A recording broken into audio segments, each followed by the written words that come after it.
Mamata Banerjee is incompetent and absolutely thoroughly inept. And I'll tell you, average poverty ratio, the average poverty ratio of the Muslim community in West Bengal today, as things stand, is 16.72%.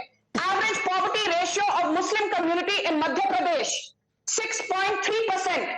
Average poverty ratio of Muslim community in Uttar Pradesh, 5.8%. Average poverty ratio of Muslim community in Gujarat, the lowest ever, 4.4%. In the last decade and a half, it fell from 7.7% to 4.4%. So let's be very clear.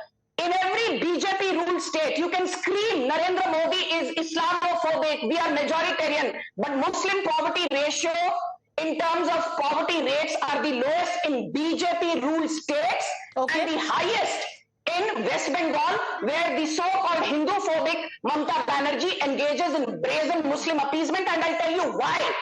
You have been, when I say you, I speak of Mamata Banerjee. You have been cutting your nose to spite your face. You did not want to implement PM Kisan.